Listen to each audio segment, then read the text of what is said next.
스웨덴에서 많은 아이들이 이상한 증상에 시달리고 있다고 합니다. 아이들이 앓고 있는 증후군의 이름은 포기증후군 또는 생존 포기증후군이라고 하며 아이들은 무기력에 빠져 먹을 수도 말할 수도 눈을 뜰 수조차 없게 된다고 합니다.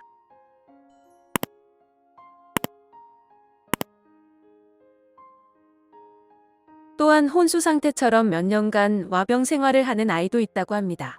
이 증후군은 지금으로부터 약 20년 전 스웨덴에서 발생하고 있으며 대부분이 망명을 원하는 난민의 아이들이라고 합니다. 이러한 상태는 어떤 사고로 인한 신경계 질환의 일종이라고 생각할 수도 있지만 포기 증후군 아이들은 신체적 관련해서는 나쁜 곳이 없다고 합니다. 그저 삶의 의욕을 잃은 것뿐이라고 전해집니다. 스웨덴어로 알려진 이 증상은 난민 아이들에게 많이 발생하기 때문에 망명 신청이 거절된 스트레스와 실망과 관련이 있다고 생각할 수 있습니다. 망명을 둘러싼 규제가 엄격해지면서 실제로 전쟁 지역이 있는 곳에서 도망쳐온 것이 아닌 난민의 신청을 기각하는 경향이 강합니다. 기각이 결정될 때까지 몇 년이 걸릴지 알 수가 없다고 하는데 그 기간 동안 난민의 가족은 방치된다고 합니다. 즉, 아이들에게 망명할 수 없다는 현실의 무게가 견디기 힘들 정도의 정신적인 스트레스로 다가온 것이라 볼 수 있습니다. 그것을 받아들이지 못하고 모든 것을 완전히 차단하고 껍질에 틀어박혀 마치 삶과 죽음의 틈에 있는 것 같이 활동하지 않는 것으로 알려져 있습니다. 포기증후군을 앓는 아이 중에 한 어린이는 바다 밑바닥에 놓인 유리상자 안에 누워있는 듯한 느낌이었다고 말하기도 했습니다. 즉, 아이들은 움직이고 말하게 되면 유리가 깨지면서 물에 빠져버린다고 굳게 믿고 있었다는 것입니다.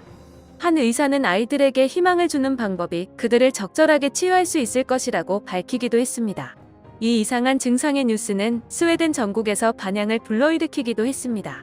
이에 스웨덴 정부는 포기 증후군 아이들을 원래 국가에 강제 송환하는 일은 결코 하지 않겠다고 약속하기도 했습니다.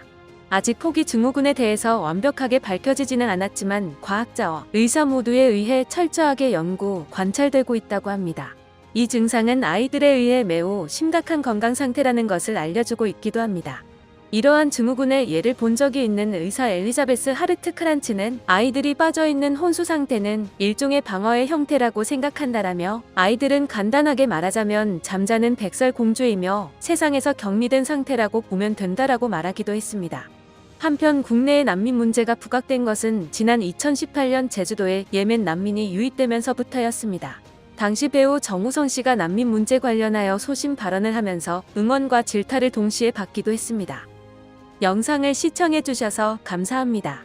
여러분의 좋아요와 구독은 큰 힘이 됩니다. 지금까지 뉴스킹이었습니다.